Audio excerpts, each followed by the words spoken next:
కామాక్షి ఇంట్లో డబ్బులు కొట్టేసింది మీనా అని చెప్పేసిన బాలు. నిజం ఫ్రెండ్స్, ఇది జరగబోతోంది. కామాక్షి ఫోన్ చేసి ప్రభావతికి చెప్పినట్టుగా యాక్షన్ చేస్తుంది ప్రభావతి. ప్రభావతి ఫోన్ తీసుకొని అవునా మీనానా తీసింది అని చెప్పేసి అనడంతో అందరూ ఒక్కసారిగా షాక్ అవుతారు. ఒక్కసారిగా నిందిస్తూ ఉంటారు మీనాని. ఏంటి ఏం మాట్లాడుతున్నావు ప్రభావతి నువ్వు అనేసి సత్యం అంటుంటే, అవును ఈ పూలమ్మేదే వాళ్ళ ఇంట్లో అమ్మడానికి కావాల్సినవి లాయర్కి ఇచ్చింది కదా, వాటికి బదులువి కొట్టేసినట్టుంది అని నానా మాటలు అంటుంది ప్రభావతి.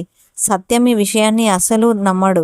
ఏం మాట్లాడుతున్నావు, మతుండే మాట్లాడుతున్నావా అనేసి అంటుంటే బాలు చాలా అవాక్కైతాడు.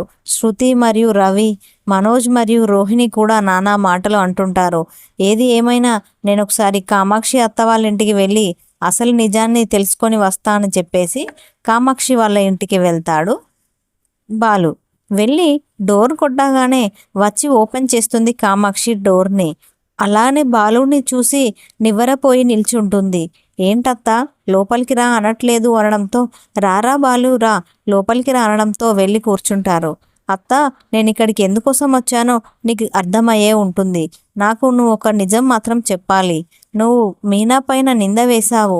నువ్వు ఎప్పటి నుండో మీనాని చూస్తున్నావు, కానీ నువ్వు ఇలా అంటున్నావు అంటే నేను అసలే నమ్మట్లేదు అని చెప్పేసి బాలు అంటుంటే, లేదురా నాకు మీనా అంటే చాలా అభిమానం, నేను అలా అనలేదు, మీ అమ్మే అందిరా అని చెప్పేసి కామాక్షి అంటుంది. ప్రభావతి పైన ఒకసారిగా పేరు చెప్పేస్తుంది. చెప్పడంతో అసలు అత్త అసలు డబ్బులు పోయాయి అంటున్నావు కదా, నీకు ఎవరిపైన అనుమానం ఉందో వారిపైన కేసు పెడదాం, పోలీస్ కేసు ఇస్తే వాళ్ళే ఇన్వెస్టిగేషన్ చేసి అసలు దొంగ ఎవరో బయట పెడతారు, వెళ్దాం పదా అంటే, అమ్మో పోలీస్ స్టేషనా, ఎందుకు నేను రాను అని అంటుంది కామాక్షి. మనం వెళ్ళకపోయినా వాళ్ళు అయినా వస్తారు, నేను ఫోన్ చేస్తానని ఫోన్ తీస్తుంటే, వద్దురా వద్దు అవి నా డబ్బులు కాదు అని చెప్పడంతో, ఏంటి నీ డబ్బులు కాదా, నీ డబ్బులు కాకపోతే నీ ఇంట్లో ఎందుకు ఉంటాయి అత్త అనడంతో, అరే అవి అవి అని అంటుంటే, అమ్మ డబ్బులు కొంపదీసి లాయర్ ఇచ్చాడా అనడంతో సైలెంట్గా ఉండిపోతుంది కామాక్షి. అవునా నేను లాయర్కి కాల్ చేస్తాను నిజమా కాదా అనడంతో, అవునరా లాయరే ఇచ్చాడు అని చెప్పడంతో ఒక్కసారిగా బిత్తరపోతాడు బాలు. ఆల్రెడీ బాలు ఇది గెస్ చేసే ఉంటాడు, లాయర్ ఇచ్చాడు లేదంటే అమ్మ దగ్గర ఇంత డబ్బులు ఎక్కడివి అని. సరే అత్త థ్యాంక్స్ నువ్వు చెప్పినందుకు అని చెప్పేసి ఇంటికి వెళ్ళిపోతాడు బాలు. అందరినీ పిలుస్తాడు. నాన్న, రోహిణి, మనోజ్, రవి, డబ్బుడమ్మ, అమ్మ, అమ్మావతి అనేసి అందరినీ హాల్లోకి పిలవడంతో అందరూ గబగబా వచ్చేస్తారు. ఏంటిరా ఏమైంది అనేసి అందరూ వస్తారు. కానీ ప్రభావతి రాదు. అమ్మను కూడా పిలుచుకురా నాన్న అనడంతో, ప్రభా రమ్మంటున్నాడు బాలు అంటే, ఏం కొంపలు మునిగాయి మళ్ళీ ఏం చేశాడని కోపపడుతుంటూ వస్తుంది కిందికి హాల్లోకి ప్రభావతి.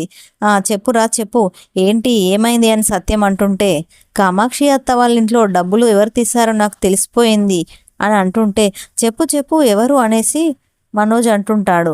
ఇంకెవరు ఆ పూలమ్మేదే అనేసి ప్రభావతి అంటుంటే, మనలో ఒకరే నాన్న, కానీ నాకు చెప్పాలంటే నోరు రావట్లేదు అని చెప్పేసి బాలు అంటుంటే, అరే నన్ను టెన్షన్ పెట్టకురా త్వరగా చెప్పేయి అనడంతో, నాన్న అది అది అంటుంటే, అరే నాకు బీపీ రేజ్ అవుతుంది త్వరగా చెప్పురా అంటే, కామాక్షి అత్త వాళ్ళ ఇంట్లో డబ్బులు తీసింది ఎవరో కాదు మీనే నాన్న అనడంతో ఒక్కసారిగా ఇంటిల్లిపాది షాక్ అయిపోతుంటారు.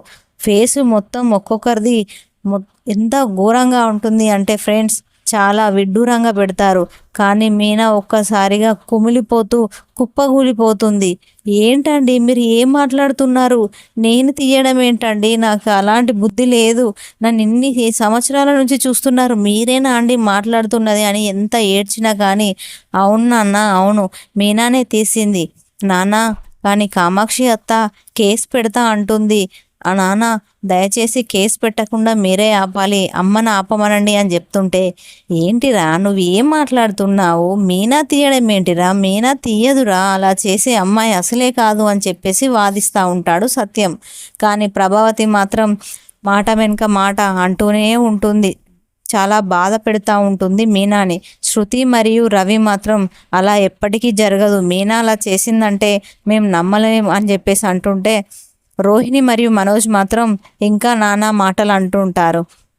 ఏంటిరా అమ్మని చెప్పడం అనడం ఏందిరా, మన ఇంట్లో వాళ్ళు డబ్బు తీయడం ఏంటి, మళ్ళీ మనం వెళ్ళి డబ్బులు కట్టడం ఏంటి, పోలీస్ కేసు ఏంటి, ఇదేందిరా ఇదంతా? ఎవరైనా మన వాళ్ళు అనుకున్న వాళ్ళపైన కేసు పెట్టి మన వాళ్ళ దగ్గరనే డబ్బులు తీసుకుంటారా? ఎంత తెలివి తక్కువగా ఆలోచిస్తున్నావురా బాలు, నువ్వు అసలు మందు కొట్టి వచ్చావా అని చెప్పేసి అంటుంటే ఒక్కసారిగా క్లాప్స్ కొడుతూ ఉంటాడు బాలు.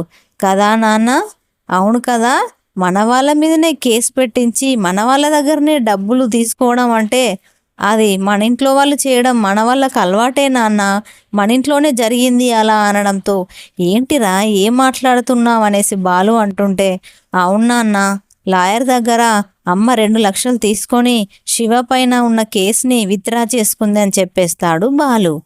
ఒక్కసారిగా ఫ్యామిలీ వాళ్లకు ట్విస్టుల మీద ట్విస్టులు కనబడతా ఉంటాయి. అందరూ ఆశ్చర్యపోతూ ఉంటారు. నిజమే నాన్న, అమ్మ లాయర్ దగ్గర తీసుకున్న 2 లక్షలు కామాక్షి అత్త వాళ్ళ ఇంటి దగ్గర పెడితే అది ఎవరో దొంగిలించారు.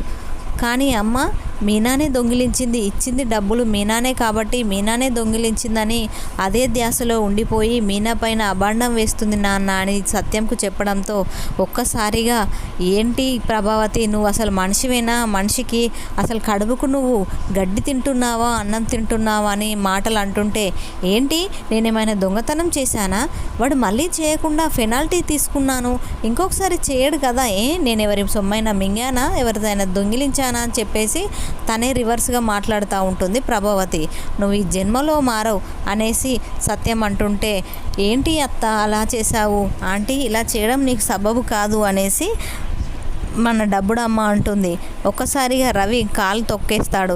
ఏంటి నా కాలు తొక్కుతున్నావు, నేను అన్నది నిజమే కదా అనేసి అంటుంటే ప్రభావతి అనుకుంటుంది ఈ పిల్లకి ఏడా పని లేదు, ఎప్పుడు చూసినా దానికే సపోర్ట్ చేసుకుంటూ ఉంటుంది అని చెప్పేసి ప్రభావతి అనుకుంటుంది. ఫ్రెండ్స్, అందట్లో అమ్మను హేళన చేసినటువంటి ఆ యొక్క బాలుకి ఒక్కసారిగా 2 లక్షలు సత్యం ఇస్తా అని అంటుంటాడు.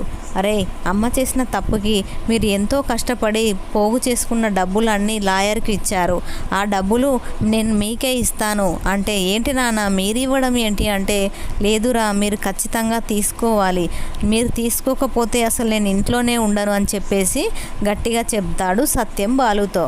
ఫ్రెండ్స్, అసలు దొంగ ఎవరు అనేది రేపటి ఎపిసోడ్లో బయట పెడతాడు బాలు. థ్యాంక్ యూ ఫ్రెండ్స్, ఒక లైక్ వేసి సబ్స్క్రైబ్ చేసుకోండి friends. Thank you very much.